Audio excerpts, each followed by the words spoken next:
March 17, 1941, 3:07 hours. The North Atlantic, 40 miles northeast of Ireland. The wind cuts like a rusted blade across the bridge of HMS Walker. Commander Arnold McIntyre grips the frozen railing, his knuckles white against the steel. Below him, the ocean is blacker than ink, a void where 41 merchant vessels are crawling eastward. This convoy is Britain's lifeline to under 500,000 tons of fuel, food, and steel, and behind them, in the invisible depths, at least 5 German U- boats are circling like a pack of wolves, tightening the noose. But right now, the fear-gripping Commander McIntyre does not just come from the Nazi wolfcap. It comes from the order he is about to give to his crew. He knows that in the next 6 hours, if he does nothing, this convoy will be slaughtered before dawn. But he also knows that the action he is preparing to take is explicitly forbidden by the Royal Navy. He is about to utilize a weapon setting that violates the Admiralty's core doctrine. He is about to employ a tactic that could end his career, perhaps even land him in a court-martial. But he looks out at the pitch-black water, smelling the oil slick from the last merchant ship that was torn apart, the smell of death. McIntyre grits his teeth and issues the command. What he does not know is that this forbidden decision will result in the destruction of 2 of Germany's greatest submarine aces this very night and pull Britain back from the brink. To understand the weight of this moment, we have to rewind the clock. We need to understand the desperate mathematics Britain was facing in late 1940 and early 1941. The statistics weren't terrifying. They painted a picture of an empire bleeding to death. In 1940 alone, German submarines sent 471 Allied ships to the bottom. 2.5 million tons of shipping. These were not just numbers on a page. This was bread disappearing from family tables, machines stopping in factories, and ammunition vanishing. The Germans were sinking ships 4 times faster than British shipyards could build replacements. It was a brutal subtraction problem. At this rate, by Christmas 1941, Britain would starve. The Royal Navy was not idle. They possessed the most advanced sonar system in the world at the time, the SD, but this system, upon which so much hope was pinned, was proving lethally ineffective. The Admiralty's response was Paland mechanical depth charges. These were essentially oiled drums packed with 300 pounds of TNT, set to explode at specific depths. The kill rate was pathetic. 3%. That means for every 100 attacks launched, only 3 resulted in a confirmed sinking. It was a game no gambler would play, yet Britain was betting its entire national survival on it. While high-ranking officers at the Admiralty stared at statistics, mechanically repeating the dogma of maintain speed and standard attack, a man on an old sloop called HMS Stork was calculating the truth everyone else had missed. Frederic John Walker, in the Naval Register of 1941, it was an unremarkable name. He was not a darling of the Admiralty, having no distinguished family pedigree, no research degree from Oxford or Cambridge, and no tactical laboratory. In that rigid hierarchy, Walker was a classic troublemaker. He had been languishing in career purgatory for 3 years with his promotion frozen, once even exiled to the Far East, nearly ending his career in meaningless paperwork. Because he always asked the uncomfortable questions, when everyone else was blindly confident in the Royal Navy's sonar technology, Walker was staring at burning wrecks and pulling broken bodies from the water. He had a question the Admiralty refused to answer. If we followed the textbook perfectly, why did the submarine still get away? Walker's answer was not in grand strategy, but in the calculus of milliseconds. In a cramped, swaying cabin, with no assistance and no authority, Walker filled notebook after notebook. He overturned the established rules and discovered a shocking fact. The Royal Navy's standard attack procedure, mathematically speaking, was wrong. He had calculated to fatal variables. The first problem Walker discovered was a deception of time. The attack process looked perfect on paper where the destroyer uses sonar to lock onto the submarine and accelerates toward the target. As the warship passes directly overhead, it rolls depth charges off the stern. But there was a massive technical black hole called the Sonar Blind Spot. The AIC sonar beam was like a flashlight. When the destroyer got too close to the submarine, the angle became too steep and the beam passed over the top of the target. Contact was lost. In the final sprint before the bombs were dropped, the destroyer was effectively blind. Walker calculated the duration of this blind spot was approximately 30 seconds. 30 seconds sounds short, but in deep-sea hunting, it is an eternity. In this blind window, a U-boat commander only had to hear the acceleration of the destroyer's propellers to know an attack was coming. He would immediately maneuver a hard turn or a crash dive. By the time the charges hit the water 30 seconds later, the submarine was long gone. This explained why thousands of tons of explosives were detonating in the ocean, killing nothing but unlucky fish. The second problem was depth. The experience of World War I had left the Admiralty with a stubborn belief that a submarine's maximum depth was only 200 feet. Therefore, all standard depth charge settings were locked at 150 and 300 feet. But Walker observed that the new German-type 7U- boats could easily dive to 500 feet or deeper. It was a game of cat and mouse where the cat could only scratch at the table legs, while the mouse was already running under the floorboards. German commanders quickly learned this survival rule. Here the propellers dive deep, dive to depths the British could not imagine. They would sit down there, listening to the explosions far above, mocking the stupidity of their hunters. Walker's conclusion was simple and brutal. If we do not change the depth settings, and if we do not solve the blind spot, Britain starves. His proposal was radical: set the depth charges to explode at 500 feet or more, and completely alter the approach path. Walker submitted his calculations and tactical improvements to the Western Approaches Command. His idea was revolutionary: one ship holds sonar contact from a distance, guiding a second ship to crawl in slowly like a ghost, dropping charges without the submarine ever knowing it was there. However, on that morning in January 1941, the reply he received was a bucket of ice water. The document was stamped with a glaring red or EJEE. The Admiralty's reasoning was full of bureaucratic arrogance and rigid rules. The proposed changes violated Anti-Submarine Warfare Regulation 7.3.4. Multi-ship coordination would increase communication delays and collision risks. Technical limitations made deeper explosions unfeasible. Rejected again.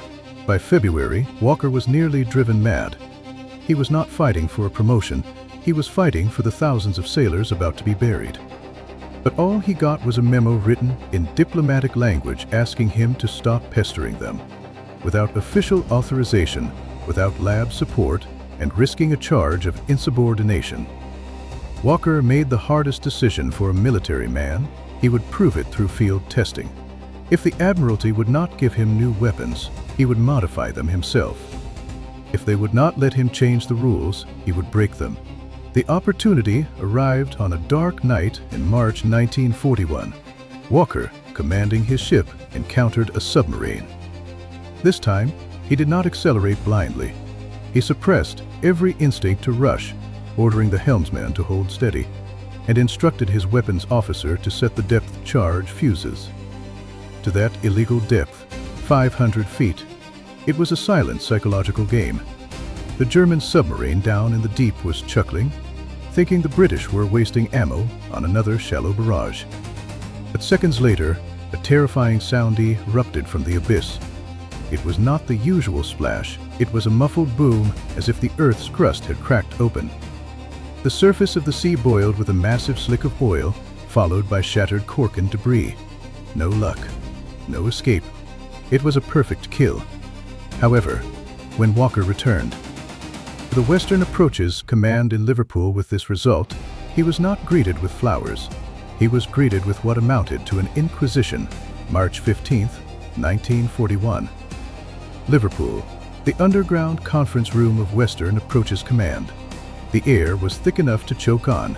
Admiral Sir Percy Noble sat at the end of the long table, flanked by technical experts from the Admiralty in London.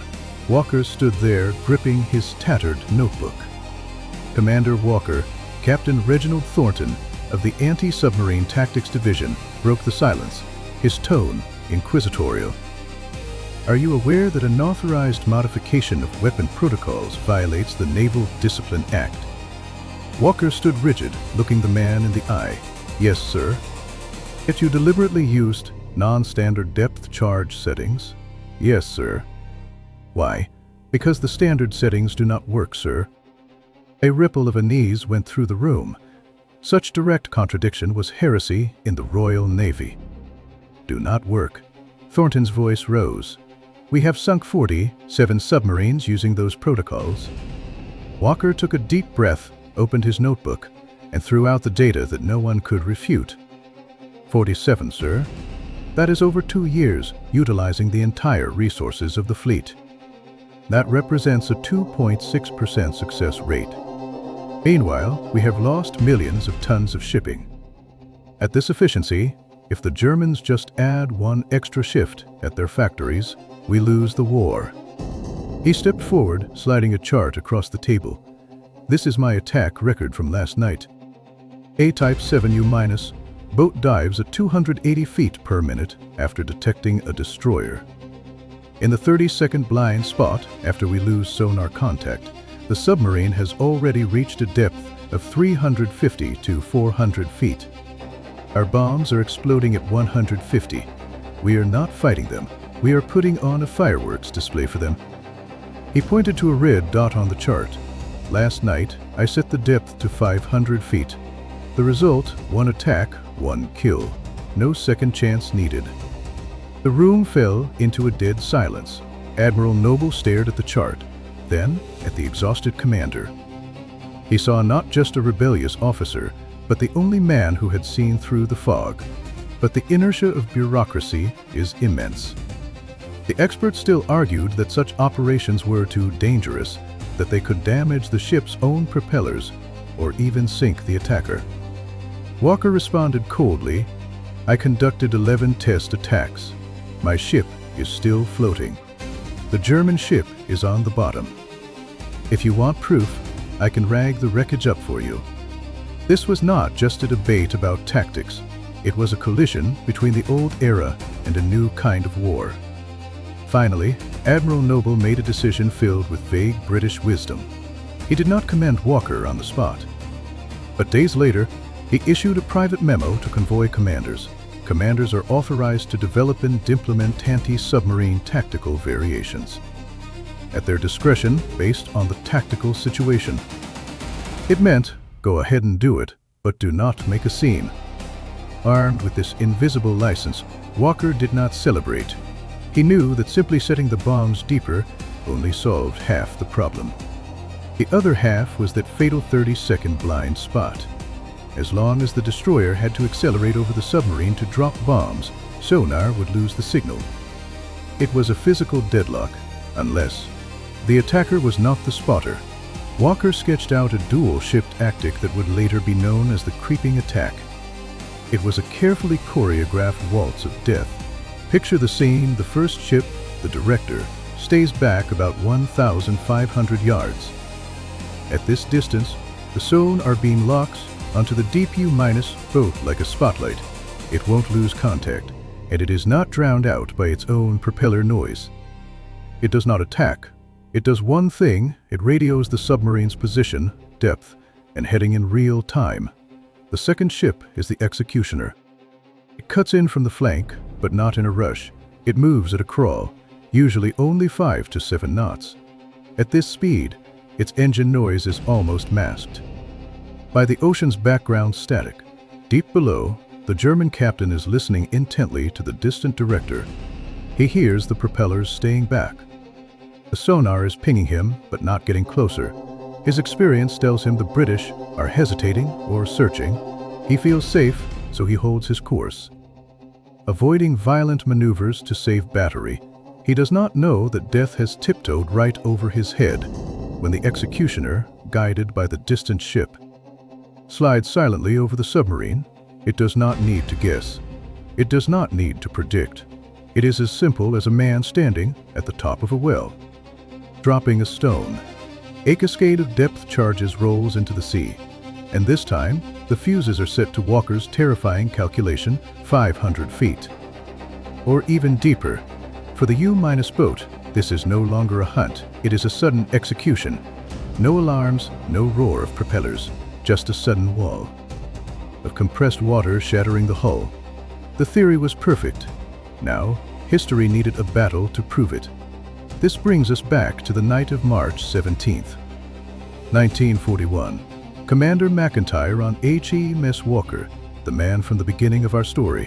While he was not Walker himself, he was executing the spirit of Walker's rebellion. Behind his convoy, Germany's top three aces, Otto Kretschmer in U-99 and Joachim, Schepke in U-100 were airing into the merchant ships.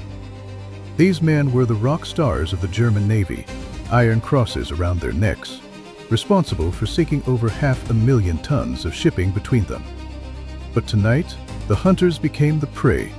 McIntyre locked onto Schepke's U-100, solid sonar contact. By the old Royal Navy dogma, he should have dropped a shallow pattern.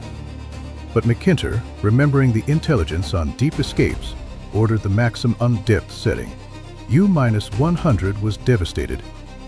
Schepke, a veteran, tried to surface, hoping to use the Knighton surface speed to escape, but he underestimated the damage the Royal Navy could inflict at that depth.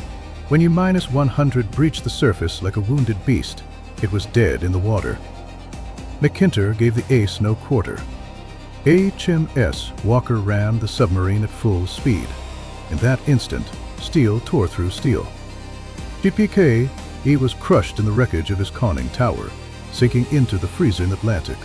Next came U-99, Kretschmer's boat. The king of tonnage faced the same violation of protocol. Depth charges exploded at depths he thought were safe, crushing his pressure hull. U-99 was forced to surface, and Kretschmer surrendered. In a single night, the German U-boat arm lost its soul. This was not a victory of mathematics, a victory of the rule breaker. That 3% kill rate was rewritten that night. But this was just the beginning. As time went on, Walker finally got what he deserved, a fleet under his sole command. The second support group. This was a unit designed not to escort, but to hunt. Walker raised a famous signal flag, General Chase. For the next 2 years, that flag became the epitaph for Nazi submarines in the Atlantic. Walker's flagship was HMS Starling. Here, he elevated the creeping attack to an art form. There is a famous scene from a patrol in early 1944. The legendary 6-in-1 patrol, where they sank 6 submarines in a single voyage. Sonar picked up a deep target. Walker did not panic. He picked up the microphone to address the ship, but he did not shout. He pressed play on a turntable. The ship's Stenoy system began to blast a jaunty tune, "A Hunting We Will Go." To that eerie, cheerful melody, Walker directed his fleet. Like a conductor, forcing U-boat after U-boat into a corner. Depth charges were set to 600 feet, 700 feet. The sea boiled with bubbles and debris. Every explosion was a slap in the face to the stubborn bureaucracy, every kill a validation of the lonely formulas in Walker's notebook. Under his command, the second support group became the most efficient killing machine in history. Destroying over 20 U-boats, that number might sound small, but in an era where sinking just one cost millions, it was astronomical. However, victory has a price. For Walker, the price was himself. Can you imagine the pressure on patrols lasting weeks? Walker almost never slept. He moved a canvas cot onto the bridge, sleeping fully clothed. Even while leading, his ear was cocked to the sonar repeater. His brain was constantly running, calculating angles, speeds, depths. The loss of every life, whether enemy or friend, eroded his soul. His own son was killed in a submarine earlier in the war, but he had no time to mourn. He transmuted his grief into colder calculations, more precise skilling. In July 1944, shortly after the success of D-Day, Walker sailed back to Liverpool for the last time. When HMS Starling docked, the crew found that their legendary commander did not have strength. He walked down the gangway. His face was pale as paper, his eyes sharp, but his body utterly spent. Days later, on July 9th, Frederic John Walker died of a cerebral thrombosis. He was 48 years old. The doctors called it a stroke. But every sailor knew the truth. He had burned himself out completely to protect the convoys, to ensure the survival of his island. He had worked himself to death. In the months after his passing, the Battle of the Atlantic turned completely. Allied supplies flowed unimpeded into Europe, crushing Nazi Germany. In history books, we read about the invention of radar or the breaking of the Enigma code. But few mention that specific number, 500 feet. Few mention that during the darkest days, it was a marginalized commander, sitting in the swaying cabin of a sloop with a pencil and a notebook, who overthrew the entire dogma of the Royal Navy. Walker proved that in war, the greatest courage is sometimes not facing enemy fire, but facing the doubts of your own side, and sticking to the truth, because he knew the truth was not found at a round table in a conference room. The truth was hiding in the freezing darkness of the deep sea. If you want more hardcore breakdowns of history's deadliest miscalculations, smash that like button and subscribe. I am your strategy observer. I will see you on the next battlefield.